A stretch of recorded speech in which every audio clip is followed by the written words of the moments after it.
Eh bien, salut à tous, c'est la vie météo. J'espère que vous allez très bien. On se retrouve en ce mardi 24 mars 2026 pour de nouvelles infos météo. Aujourd'hui, on va se focus sur la situation de mercredi avec un changement de masse d'air radical sur notre pays. Il faut dire qu'on a eu un début de mois de mars plutôt calme, ensoleillé et relativement sec, avec des températures, il faut le dire, très douces, même excessives dans certains départements. Ça a mis en avance la végétation et demain, dégringolade des températures et on va récupérer un temps typiquement martien avec des giboulées sur la plupart des régions, notamment sur le quart nord-est. On attend du grésil, de la grêle, de la neige roulée, de la neige fondue, des orages, de violentes rafales de vent, des températures en baisse. Il va neiger en montagne dès 500 mètres d'altitude. Il y aura de violentes rafales de vent également en Méditerranée. Bref, c'est vraiment un temps martien qu'on va avoir à partir de demain. Ça va durer jusqu'à samedi. Le plus gros de l'activité va se faire surtout demain après-midi dans le quart nord-est. Et je vais insister sur une zone entre les Hauts-de-France, l'est de l'Île-de-France, Champagne-Ardenne et Alsace-Lorraine, où il y a un risque, et là je ne plaisante pas, élevé de phénomènes tourbillonnaires. D'ailleurs, je vais tacler Arome sur sa prévision des grains venteux sur la journée de mercredi. Il vise la très mauvaise zone. Ce n'est pas sur le centre du pays que les averses orageuses vont être les plus actives, mais bien au nord-est, entre la Manche et le long des frontières belges. On va cibler une zone un peu plus grande après avec les prévisions du modèle Harmonie. Mais sachez que cette zone-là pourrait être soumise à un risque d'orage parfois fort, avec surtout un risque de phénomènes tourbillonnaires et de violentes rafales de vent sous les grains. On va utiliser pour ça mon chouchou, mon nouveau modèle chouchou, le modèle Harmonie, qui s'en sort très bien sur les phénomènes convectifs et surtout sur la localisation des orages. Pour le coup, j'ai fait de meilleurs scores de prévision sur ce début de saison grâce à lui, donc on va l'utiliser ici pour ces prévisions et matérialiser le changement de temps pour demain. Donc ça va se traduire ici par l'arrivée à 5500 mètres d'un air beaucoup plus froid, entre moins 34 et moins 38 degrés localement, donc vraiment une belle chute des températures. Il va y avoir un front froid qui va traverser le pays du nord vers le sud dans la journée du mercredi. Ça va marquer la transition entre la masse d'air douce et la masse d'air froide, c'est le cas classique, front froid, voilà. Il y a un coup de vent, l'air doux est chassé vers le sud, l'air froid s'installe derrière. Donc ça arrivera dès le matin par les Hauts-de-France, ensuite ça glissera en direction des Ardennes, l'Île-de-France dans la journée. Le front froid balayera la masse d'air plutôt en milieu d'après-midi en direction de la région Rhône-Alpes. On aura d'ailleurs de violentes rafales de vent, il faudra surveiller à son passage du côté par exemple de l'Isère ou des avant-pays savoyards, ça peut atteindre 80-90 km/h. Ça finira en Méditerranée dans la soirée de mercredi où ça balancera d'ailleurs du vent de nord-ouest assez fort sur le Languedoc-Roussillon, mais surtout au niveau du Var et de l'ouest des Alpes-Maritimes. Idem du côté de l'est des Bouches-du-Rhône et du Vaucluse, on attend des pointes entre 100 et 120 km/h. Et derrière, regardez ce qu'on a. On a l'air froid qui va s'installer pour le mercredi soir avec de nombreuses averses qui vont se développer. Alors ça va déjà commencer l'après-midi, mais c'est surtout sur la toute fin d'après-midi, le début de soirée, que ça sera très actif dans le nord-est. Et là, vous pourriez avoir de la grêle, du grésil, de la neige roulée, de la neige fondue, de violentes rafales de vent, enfin bref, la panoplie habituelle de l'hiver que l'on a. Maintenant au printemps, bah oui, on est fin mars et il fallait que ça arrive à un moment ou un autre. Il y a bien un moment où il y a les giboulées de mars, j'ai envie de vous dire, c'est un temps classique, mais c'est vrai que cette année, c'est relativement tard. Ce genre de synoptique, on l'a plutôt sur la première quinzaine du mois de mars et ça commence à se calmer à l'approche du mois d'avril. Bah là, pas du tout, là vraiment. Petit coup d'hiver qui nous rend visite avec cette masse d'air beaucoup plus fraîche qui va s'installer sur l'est du pays pour jeudi, mais aussi pour vendredi, avec potentiellement encore des températures en baisse. Alors au niveau de 5500 mètres ici, on voit que la masse d'air se radoucit, mais ça ne va pas se radoucir au sol. Au contraire, ça va rester froid. On va avoir une sorte d'inertie thermique qui va se mettre en place. Et résultat, jeudi matin et vendredi matin, il y aura des gelées qui concerneront une majeure partie nord et est du pays avec potentiellement moins 2 à moins 4 degrés dans certaines localités de campagne. Donc vis-à-vis de la végétation, c'est pas bon du tout. C'est pas bon du tout, ça va faire du mal vu que cette année ça a 2 à 3 semaines d'avance. Là, il y a pas mal d'arbres qui sont en fleurs, qui sont déjà à plein de feuilles. Les arbres fruitiers sont déjà en pleine forme, donc c'est pas du tout une bonne nouvelle. Les bourgeons vont être brûlés, c'est pas vraiment la période à voir ça. Mais bon, que voulez-vous, on a eu le pic de douceur sur la fin du mois de février, début du mois de mars, on n'y peut rien. C'est comme ça et pas autrement. Donc à 5500 mètres, ça donne ça. Les anomalies à 1500 mètres, et ben regardez, là, on a du moins 6, moins 8, localement moins 9 degrés qui arrivent ici par la mer du Nord en direction des Pays-Bas, de la Belgique. Belgique où d'ailleurs il y a de fortes averses de neige qui sont annoncées sur la partie sud jouxtant le Luxembourg. Et ça glissera jusqu'en Méditerranée. Et regardez ce que je vous disais, ça va se maintenir en fait dans les basses couches par une inertie thermique et ça va continuer même à baisser entre jeudi et vendredi avec le renforcement du risque de gel, notamment le matin sur le grand quart nord-est et même toute la moitié est du pays. On pourrait descendre sous les moins 2 degrés. Donc ça c'est pour les températures à 1500 mètres et j'aimerais vous montrer maintenant les températures à 2 mètres avec, regardez, on voit le front froid qui arrive dans la nuit de mardi à mercredi. Donc déjà les températures à l'avant, on voit, elles chutent, hop, ça descend, ça descend, ça descend. Ensuite, ça glisse vers la région Rhône-Alpes. On le voit traverser, d'ailleurs, on voit la chute des températures, regardez, sur la région lyonnaise, puis l'Isère, puis la vallée du Rhône. Et ensuite, ça part en direction de la Méditerranée. Et là, regardez, le jeudi matin, un risque de gel en direction de Poitou-Charentes, le Limousin, bon, pas toute l'Auvergne, hein, une partie de la Bourgogne, ponctuellement la région centre. On va dire sur les zones de campagne autour de l'Île-de-France, le nord-est, les Ardennes, Alsace-Lorraine, Champagne-Ardenne, hein, la région Rhône-Alpes. Là, il pourrait y avoir localement quelques gelées. Mais ce ne sont que les premières gelées. C'est surtout la journée de vendredi qui serait la plus à risque, avec un peu plus de gel le matin sur certains départements. On pourrait atteindre voilà, les moins 2, moins 3, vous voyez, dès le jeudi à 23 heures, avec en plus potentiellement quelques sols blanchis. Localement dans le nord-est, on pourrait avoir des gelées un peu plus fortes le vendredi matin. On pourrait descendre sous les moins 2 à moins 4 degrés. Ça sera vraiment à surveiller avec beaucoup d'attention. D'ici là, on en reparlera éventuellement si c'est nécessaire. Je vais voir avec les modèles après à maille un peu plus large là, qui vont à vendredi pour voir ce qu'ils proposent. Mais sachez qu'il va faire bien froid dans les matinées de jeudi et de vendredi. Et en plus de tout ça, vous allez avoir des giboulées voilà, pour la journée de mercredi, notamment ici sur les côtes de la Manche, donc la Seine-Maritime, l'Île-de-France, les Hauts-de-France, les Ardennes, l'est de la région centre. Et surtout, j'attire votre attention sur cet axe-là, là, toute cette zone ici. Il y a un risque d'orage localement fort avec des phénomènes tourbillonnaires qui pourraient se déclencher. Du grésil, de la neige roulée, ça va être un énorme bordel sur la journée de mercredi, ça va rendre n'importe quoi. Le front froid qui glisse en direction du sud et du sud-est, donnant de la neige sur les Alpes, et puis ensuite ça partira en direction de l'Italie en se cassant un petit peu la figure, ça donnera d'ailleurs des orages. Et puis dans la soirée, des averses, des averses, des averses, de la neige en montagne. Des averses de neige, à nouveau pas mal d'instabilité sur la journée de jeudi, notamment jeudi après-midi sur le quart nord-est jusqu'au massif alpin. Là encore, risque d'orage plus modéré, mais quand même présent, avec encore de fortes averses, de fortes rafales de vent et localement risque de phénomènes tourbillonnaires. Et surtout des averses de neige à très basse altitude. Regardez les cumuls de neige du modèle Harmonie. Du côté de la Belgique, ça pourrait donner des épaisseurs de neige. Là, je ne plaisante pas. Ça pourrait être potentiellement, effectivement, de la neige intense qui pourrait tomber. Ça va s'accumuler là, avec les averses, avec l'effet orographe. Hein. Il y a des zones qui sont soumises, effectivement, à des risques convectifs plus importants. Et là, vous avez tout cet axe-là où vous allez avoir des averses qui vont passer, donnant du grésil, de la neige roulée, de la neige en grains, pas forcément de la neige poudreuse, hein, c'est pas des flocons qui vont tomber, ça va être plutôt des billes de neige roulée qui vont s'abattre, mais en fonction de la quantité, ça peut blanchir les sols et on va dire gêner la circulation, tout comme la neige, donc ça faudra faire attention, ça peut donner effectivement des phénomènes verglaçants. Il neigera dès 500 mètres d'altitude sur le Massif central et sur les Alpes, hein, il va énormément neiger à nouveau sur l'Isère et les Deux-Savoie. Les Vosges, le Jura, voilà, donc à nouveau ça va bien plâtrer sur les reliefs et il pourrait même, oula, je vois même de la neige qui pourrait s'inviter. Ah, je vois même de la neige qui pourrait peut-être tomber sous forme d'averse, en tout cas de grésil ou neige roulée, ouais, presque des 300 mètres. Hein. L'Ain, le Lyonnais, l'Isère et les avant-pays savoyards, faudrait peut-être aussi se méfier, ça pourrait donner, avec l'isothermie, des averses de neige des 300 mètres d'altitude.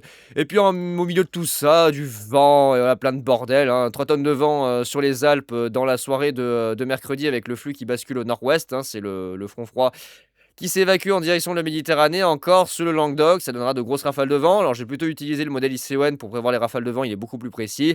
Sur les régions du nord aussi, pas mal de vent. Et là où je vais tacler le modèle Arome, c'est sur la prévision du risque orageux, parce que le plus gros risque qui se situe dans cet axe-là, entre la Seine-Maritime, l'Île-de-France, jusqu'aux portes ici des Vosges et du Jura.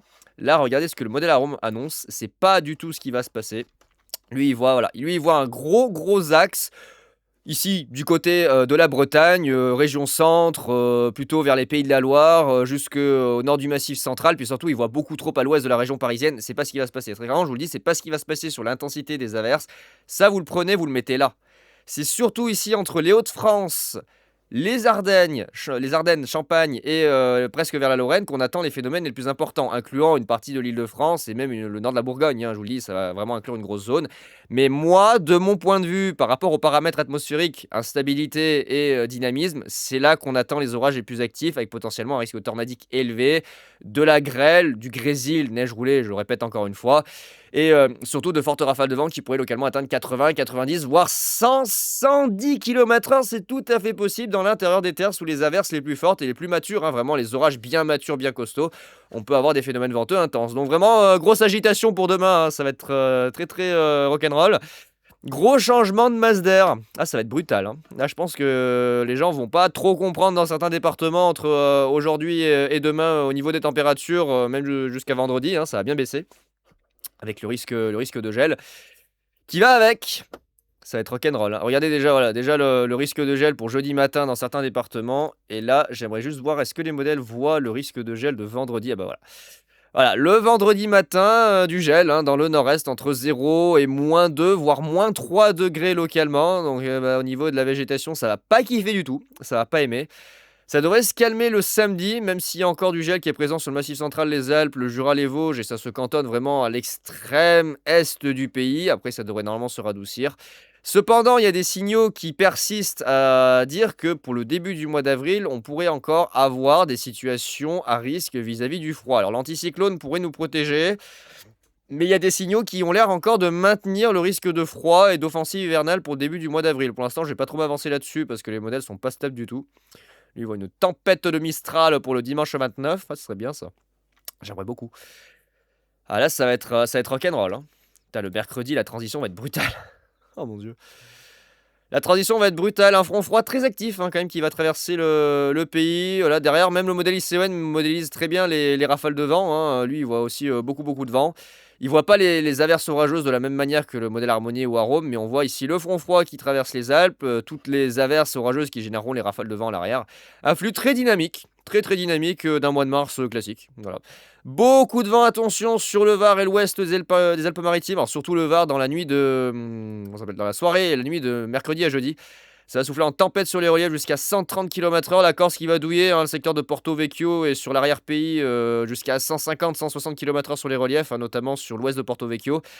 Sur les massifs, le Cap Corse qui va prendre au tarif, hein, 160 à 180 km/h comme d'habitude. La Balagne entre 110 et 120 km/h, voire localement 140 sur les zones de plateau. Ça va beaucoup souffler aussi dans la matinée de jeudi sur l'ouest de la Corse, du côté d'Ajaccio et en direction de Calvi. On pourrait dépasser les 100 km/h, y compris en plaine, jusqu'à 130 voire 140 km/h, je pense, sur la Parata au niveau des caps.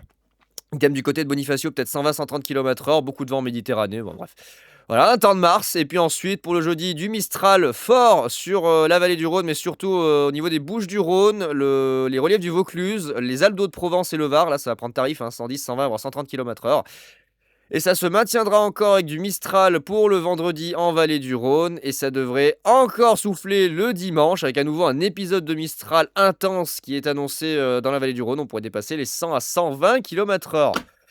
Waouh, ça fait beaucoup, beaucoup, beaucoup de choses en très peu de temps. Là, j'ai ma souris qui vient de décéder. C'est fâcheux ça. Ah voilà, elle s'est rallumée. Je l'ai tapé, la pauvre, elle a rendu l'âme. Ah, ça fait beaucoup de choses, hein. Là, en l'espace de 24 heures, ça fait beaucoup, hein. Et après, la suite, voilà, c'est mi-figue, mi-raisin. Alors, GFS, il voit pas de refroidissement, mais CEP, lui, non, CEP, il veut tous nous tuer. Là, CEP, il veut tous nous tuer avec à nouveau masse d'air froide, hein, pour le début du mois d'avril. Et vas-y, je te rebalance des températures en baisse et je te rebalance de la neige, hein. C'est génial, on a vachement besoin de ça. Pour le moment, si je vais sur le site de vigilance, pour ceux qui suivent, je mettrai à jour ce soir la préalerte parce que c'est un énorme bordel. Alors là, il y aura peut-être pas de risque d'orage de ce côté-là. Je vais peut-être plutôt le décaler ici au nord-est, hein. Je pense que cette zone va y échapper. Pour le risque d'orage, vraiment, le risque de rafale de vent va rester, mais le risque d'orage, ça sera vraiment toute cette zone-là. Je vous ai parlé des détails concernant le risque de tornade, ça je ferai l'étude vraiment détaillée ce soir. Les rafales de vent, enfin voilà, c'est un vrai bordel de Mars, hein. Un temps martien, j'ai envie de vous dire. Et la neige, je vais ajuster pareil, l'étude de vigilance et la vigilance neige, l'ajusterai au cas par cas. En fonction de ce que Harmony, Arome ou d'autres me sortiront, j'essaierai d'utiliser un peu tous les modèles à maille fine pour voir si on a un scénario moyen. Alors, je pense qu'Harmony s'en sort quand même pas mal. J'essayerai de faire quelque chose j'essaierai de faire quelque chose assez logique et de pas trop foireux, vu, le nombre d'événements qui sont attendus en l'espace de 24 heures, ça fait beaucoup trop et puis il faudrait que je mette à jour aussi, J+2. Donc voilà les amis, il y a beaucoup de choses à dire quand même, pour, pour demain, ça fait light là. Oh mon Dieu. La transition est pas tendre, hein, vraiment pas tendre du tout. Ah, Rome a l'air d'avoir ajusté les prévisions dans le nord-est, ouais, c'est vraiment le nord-est qui va prendre tarif. De fortes averses. Ouais, au niveau du caractère venteux, il est complètement à côté de la plaque, hein, sur la zone où ça va passer, hein. Tout ça, vous le mettez là, hein. Là, ça, là, il y a rien de tout ça ici, hein. Là, ça va être plutôt là, dans cette zone-là que les plus fortes averses orageuses vont se produire et que le risque de rafale de vent et de phénomène tourbillonnaire sera le plus élevé. Le long des côtes de la Manche, je suis d'accord, mais là, sur la zone de l'intérieur des terres, pas du tout. Absolument pas. C'est un énorme bordel, un joyeux bordel de Mars. Avec voilà, risque de neige, hein, en direction de la Belgique, des Ardennes, ponctuellement en direction de l'Oise, la Somme. Allez, éventuellement quelques averses de neige roulée ou de neige en grains vers l'Île-de-France. Il tâtonne un petit peu l'Orne, l'Eure. Ça pourrait aller jusque du côté de la Normandie. Et puis de la neige dès 500 mètres. Oula, il voit plus bas chez moi. Attendez, j'avais pas vu ça. Oula, il voit possiblement des averses de neige dès 300 mètres vers chez moi. Ah oui, d'accord. Ouais, ça va aller à Rome, ça va bien se passer. Ouais, ça va bien se passer. Bah après, c'est possible, hein, franchement, je vous le dis, vu la situation, ouais, c'est peut-être possible que jeudi matin, on ait des. Ah, ça m'arrange pas, par contre, c'est jeudi matin. On ait des averses de neige jusqu'en plaine dans les Alpes. Bah dis donc, l'isothermie serait à ce point intense. Attendez, je regarde juste rapidement. Ouais, c'est. Ah ouais, effectivement. À 5500, c'est comment? Bah c'est bien froid. C'est bien bien froid à 5500. Ah bah oui, jeudi matin, regardez, on a du moins 34, moins 36, presque moins 38. Ah, ça peut le faire, hein. Ça peut le faire par isothermie. On peut avoir des averses de neige jusqu'en plaine, hein. Oula, dès 300 mètres. Ah ouais, d'accord. Ah, le changement de masse d'air en l'espace de 24 heures, il est quand même violent, hein. Oh la vache. Bon bah les amis, je vais vous laisser pour des infos météo. N'hésitez pas à suivre mon site de vigilance LVM Vigilance sur lequel je vais mettre à jour ce soir toute la situation, le risque d'orage, les vigilances orage, pluie, vent, grêle, neige. Ça va être un joyeux merdier de mars. C'est un temps classique d'un mois de mars, hein. C'est vrai que ce mois de mars a été relativement calme dans son ensemble. On arrive le 24 et il s'est toujours rien passé d'intéressant. Là, enfin, on a quelque chose de vraiment digne d'un mois de mars qui se présente, avec pas mal d'activités. Par contre, moi, ce qui m'inquiète un peu, ouais, ce qui m'inquiète un peu, c'est le risque de phénomène tourbillonnaire là, près des frontières belges, près du nord-est. Oh là là, ça va être n'importe quoi, hein. Ouf. Ça va pas être bon, hein. Là, ça va donner. Oh là là, l'hélicité le mercredi en journée. C'est pas énorme, mais c'est suffisant. Ah, c'est suffisant pour donner des phénomènes tourbillonnaires, hein, moi, je vous le dis. Oh, les vilains cisaillements. Oh, les vilains cisaillements. Oh, oh là là. Bon, bah écoutez, ça va être marrant. On verra bien ce qui se passera en espérant qu'il n'y ait quand même pas de gros dégâts dans certaines zones qui seront touchées par ces intempéries.